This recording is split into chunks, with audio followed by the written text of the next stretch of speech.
श्री शिवाय नमस्तुभ्यम। राधे राधे, हरे कृष्णा। आइए जानते हैं इस बार वैशाख मास के कृष्ण पक्ष में पड़ने वाला प्रदोष व्रत किस दिन रहेगा, और क्योंकि इस बार भद्रा काल भी रहने वाला है तो भद्रा काल कब से कब तक रहेगा, क्योंकि भद्रा का वास मृत्यु लोक में इस बार होगा। तो यह भद्रा समाप्त होगा कब, और शुभ कार्यों के लिए अशुभ रहेगा, और शुभ कार्य कब कर सकते हैं। मतलब भद्रा काल जो होता है वो अशुभ समय होता है, इसलिए पूजा हम किस दिन किस समय कर सकते हैं। तो प्रदोष किस दिन रहेगा, इस दिन कौन कौन से शुभ और अशुभ संयोग बन रहे हैं। प्रदोष काल का समय जो कि प्रदोष व्रत में पूजा का मुख्य समय होता है वह कब रहेगा, और इस दिन किन किन बातों का आपको ध्यान रखना है, यानी कि सारी बातें आपको इस वीडियो में जानने के लिए आज मिलेंगी। इसलिए वीडियो अच्छी लगे तो वीडियो को लाइक ज़रूर कीजिएगा। इस बार वैशाख मास के कृष्ण पक्ष की त्रयोदशी तिथि 14 अप्रैल दिन मंगलवार को रात को 12:13 से शुरू होगी, और त्रयोदशी तिथि की समाप्ति होगी 15 अप्रैल दिन बुधवार को रात को 10:31 पर, लगभग 10:30 बजे तक। और इसके बाद में चतुर्दशी तिथि प्रारंभ होगी, क्योंकि हर महीने के कृष्ण पक्ष की चतुर्दशी तिथि को मानसिक शिवरात्रि का व्रत भी रखा जाता है। इसमें निशिता काल का मुहूर्त के अलावा और रात के 4 पहर में पूजा की जाती है। तो यह 4 पहर में हमें इस बार 15 अप्रैल दिन बुधवार को ही प्राप्त हो रहे हैं मुहूर्त।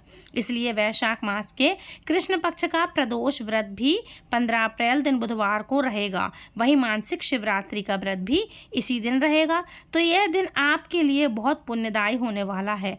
आप यह दोनों ही व्रत एक साथ आज ही रख सकते हैं, यानी 15 अप्रैल को रख सकते हैं, और आज के दिन से ही आप चाहें तो प्रदोष व्रत या फिर मानसिक शिवरात्रि की पूजा की शुरुआत भी कर सकते हैं। तो ध्यान रखिएगा, 15 अप्रैल दिन बुधवार को प्रदोष का व्रत और मानसिक शिवरात्रि का व्रत होगा। इस दिन ब्रह्म मुहूर्त सुबह 4:33 से लेकर के 5:21 तक रहेगा। सूर्योदय होगा सुबह 6:10 पर, सूर्यास्त होगा शाम को 6:43 पर। इस दिन ब्रह्म योग का मुहूर्त रहेगा दोपहर को 1:24 तक, और बाद में इंद्र योग प्रारंभ होगा। वहीं इस दिन राहु काल दोपहर को 12 बजे से 1:30 बजे तक रहेगा, और अमृत काल सुबह 7:35 से लेकर के 9:09 तक रहेगा। प्रदोष व्रत मासिक शिवरात्रि की पूजा का प्रातः काल का शुभ मुहूर्त रहेगा सुबह 4:49 से लेकर के 5:56 तक, और इस दिन प्रदोष काल का समय शाम को 5:58 से लेकर के 7:28 तक रहेगा। तो जो भी भक्त प्रदोष काल में इस दिन व्रत रख रहे हैं उन्हें इसी शुभ मुहूर्त में पूजा करने के बाद व्रत खोलना होगा। और प्रदोष काल के समय रुद्राभिषेक जलाभिषेक किया जा सकता है। आप चाहें तो कर सकते हैं। शिवलिंग पर आप केवल सादा जल भी चढ़ा सकते हैं, और विधि विधान से शिव जी की पूजा कर सकते हैं, उनके मंत्रों का जाप कर सकते हैं, कथा का श्रवण कर सकते हैं, और कथा श्रवण भी प्रदोष काल में ही आपको करना है। तो अब जो भक्त हैं जो प्रदोष व्रत के अलावा इस दिन मासिक शिवरात्रि का व्रत भी रखते हैं, उन्हें प्रदोष काल के केवल फलाहार कर लेना है प्रदोष काल के समय, और उसके बाद क्योंकि आपका मासिक शिवरात्रि का व्रत भी शुरू हो जाएगा, जिसका पारण आपको अगले दिन अन्न ग्रहण करके करना होगा। और प्रदोष का जो व्रत है, आप प्रदोष काल के समय भगवान को कोई भी फलाहार का भोग लगा सकते हैं, जैसे कि कुट्टू सिंगाड़े के आटे का बना हुआ कोई भी भोग है, व्यंजन है, लौकी की खीर है, लौकी का हलवा है, साबूदाना है, शकरकंदी है, आलू का हलवा है, खिचड़ी है साबूदाने की, जो भी आप चाहें भगवान को आप भोग लगा सकते हैं। मौसमी फलों का भोग लगा सकते हैं, और आपको प्रसाद रूप में यही ग्रहण करना है, आप कर सकते हैं, जिससे आपका प्रदोष व्रत का जो है पारना भी हो जाएगा। वही शिवरात्रि व्रत का पालन भी आप कर सकेंगे, और बिना अन्न ग्रहण किए हुए मासिक शिवरात्रि के व्रत का पारण आपको भी अगले दिन करना है। अन्न ग्रहण करके किया जाता है। उससे पहले 4 पहरों की पूजा का शुभ मुहूर्त भी आप जान लीजिए। जो लोग करते हैं, जैसे हर महीने की शिवरात्रि आती है, 4 पहर में पूजा भी करते, तो सुनिए मुहूर्त। तो इस दिन निशिता काल का मुहूर्त है रात को 11:59 से लेकर के रात को 12:43 तक। मानसिक शिवरात्रि के 4 पहर की पूजा में प्रथम पहर का मुहूर्त रहेगा 15 अप्रैल बुधवार को शाम को 6:48 से लेकर के 9:24 तक। भले ही चतुर्दशी तिथि देर से शुरू होगी, लेकिन पूजा का प्रथम पहर इसी समय में शुरू होगा। द्वितीय पहर का रात का 9:24 से लेकर के 11:58 तक रहेगा।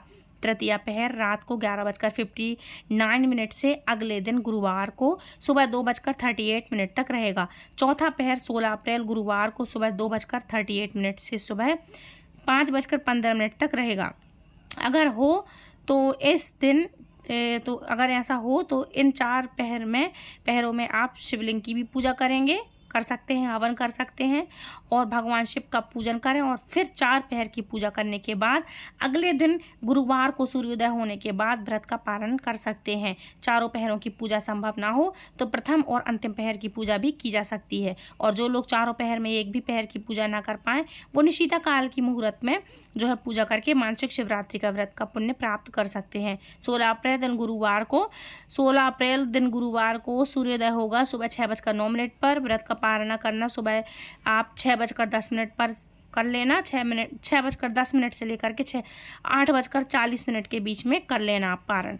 और जो लोग प्रदोष काल में अगले दिन व्रत का पारण करते हैं, वे इसी शुभ मुहूर्त में प्रदोष काल का जो व्रत है उसका पारण भी आप कर सकते हैं। 15 अप्रैल दिन बुधवार को भद्रा काल रात को 10:30 बजे से शुरू होगी, मतलब 10:31 से शुरू होगी और भद्रा काल की समाप्ति सुबह 9:25 पर होगी।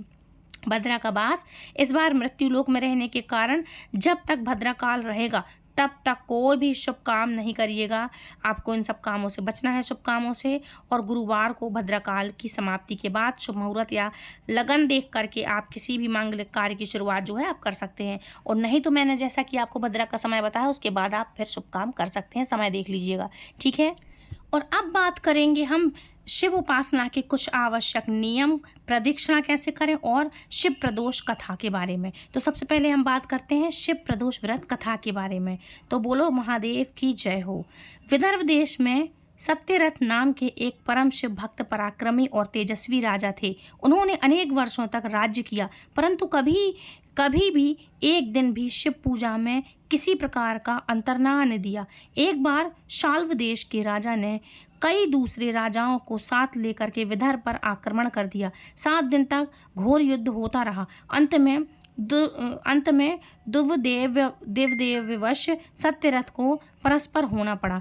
इससे दुखी होकर वे देश छोड़कर कहीं निकल गए, शत्रुनगर में घुस पड़े। रानी को जब यह ज्ञात हुआ तो वह राजमहल से निकल कर के संघन वन में प्रतिष्ठित हो गई। उस समय 9 मास का गर्भ था और वह आसन प्रसव की पीड़ा में ही थी। अचानक एक दिन अरण्य मतलब जंगल में ही उसे एक पुत्र उत्पन्न हुआ। बच्चे को वहां अकेला छोड़कर वह प्यास के मारे पानी के लिए वन में एक सरोवर के पास गई और वहां एक मगर उसे निगल गया। उसी समय उमा नाम की एक ब्राह्मणी विधवा अपने शुचिव्रत नामक 1 वर्ष के बालक को गोद में लिए उसी रास्ते से होकर निकली। बिना नाल कटे हुए बच्चे को देखकर उसे बड़ा आश्चर्य हुआ। वह सोचने लगी कि यदि इस बच्चे को अपने घर ले जाऊं तो लोग मुझ पर अनेक प्रकार की शंका करेंगे और यदि यही छोड़ देती हूं तो कोई भी हिंसक पशु इसे खा जाएगा। इस प्रकार सोच रही थी कि भगवान शिव प्रकट हुए और उस विधवा से कहने लगे, इस बच्चे को तुम अपने घर ले जाओ, यह राजपुत्र है। अपने पुत्र के समान इसकी रक्षा करना और लोगों को इस बात को प्रकट न करना, इससे तुम्हारा भाग्योदय होगा। इतना कहकर ही भगवान शिव वहां से अंतर्ध्यान हो गए। वह विधवा दोनों को साथ लेकर के उस बच्चे के पिता को ढूंढने लगी। ढूंढते ढूंढते शांडिल्य ऋषि के आश्रम में वह पहुंची। ऋषि ने बताया कि राजा सत्यरथ का देहांत हो गया है। पूर्व जन्म में प्रदोष व्रत को अधूरा छोड़ने के कारण ही उसकी ऐसी गति हुई है तथा रानी ने भी पूर्व जन्म में अपनी सपत्नी को मारा था। उसी ने इस जन्म में मगर के रूप में इसका बदला लिया। ब्राह्मणी ने दोनों बच्चों को ऋषि के पैरों में डाल दिए। ऋषि ने उन्हें शिव पंचाक्षी मंत्र देकर के प्रदोष व्रत करने का उपदेश दिया। इसके बाद ऋषि का आश्रम छोड़कर एक चक्रा नगरी में निवास कर 4 महीने तक शिव आराधना करते हुए प्रदोष व्रत किया। एक दिन शुचिव्र को अशर्फियों से भरा स्वर्ण कलश मिला। उसे लेकर वह घर आ गया। माता यह देखकर अत्यंत प्रसन्न हुई और इससे उसे प्रदोष व्रत की महिमा का ज्ञात हुआ। तो ये इस तरह से उनकी सारी दिक्कतें परेशानियां खत्म हो गईं। इसके बाद दोनों बालक नवविवाह के लिए एक साथ निकले। वहां अंशुमति नाम की कन्या को देखा। उसने धर्मगुप्त से कहा कि मैं एक गंधर्व राज की कन्या हूँ। श्री शिवजी ने मेरे पिता से कहा कि अपनी कन्या का विवाह सत्यरथ राजा के पुत्र धर्मगुप्त से करना। तब धर्मगुप्त ने कहा मैं वही हूँ और विवाह प्रस्ताव रखा। गुप्तरथ ने वापस आकर अपनी माता को बताया और ब्राह्मणी ने उसे शिव पूजा का फल और शांडिल्य मुनि का आशीर्वाद समझा। बड़े आनंद से दोनों का विवाह करवाया गया और गंधर्व राज ने बहुत धन और अनेकों दास दासी धन संपदा प्रदान किए। उसके बाद धर्मगुप्त को अपना राज्य वापस मिल गया। वह सदा प्रदोष व्रत शिवाराधना करते हुए उस ब्राह्मणी और उसके पुत्र शुचि व्रत के साथ सैकड़ों वर्ष तक सुख से राज्य करता रहा और अंत में शिवलोक को प्राप्त हुआ। ओम नमः शिवाय। बोलो शिव की महिमा की जय हो। भगवान ने जैसे उसके भंडार भरे समस्त दिक्कतें दूर करी, उसी तरह से प्रभु हमारी भी दिक्कतें दूर करें और हमारे भी सभी कष्ट दूर करें। अब बात करते हैं इनके नियम के बारे में। भगवान शिव के विशिष्ट उपासकों के लिए कुछ आवश्यक नियमों का विधि विधान से पालन करना चाहिए, जिसमें से त्रिपुंड धारण करना, भस्म लेपन, रुद्राक्षमाला और रुद्राक्षमाला पर मंत्र जाप तथा रुद्र धारणा भी आवश्यक है। रुद्रधारा से अभिषेक करना। भगवान शिव को धतूरे का पुष्प, श्वेत मंदार के फूल, बिल्वपत्र, जलधारा और शतरुद्रिका पाठ का पंचाक्षर मंत्र का जाप अति प्रिय है, इसलिए वो करना। इससे वे शीघ्र प्रसन्न होते हैं। श्री शिवाय नमस्तुभ्यम, ओम नमः शिवाय या फिर सिर्फ नमः शिवाय, इस मंत्र का आप जाप कर सकते हैं। प्रदक्षिणा की बात करें तो भगवान शिव की प्रदक्षिणा भी विशिष्ट रूप से होती है। मंदिर के पीछे जल नाली का प्रवाह को सोम सूत्र कहा गया है। वहाँ से चल करके मंदिर के सामने नंदीश्वर के पीछे तक जाया जाता है।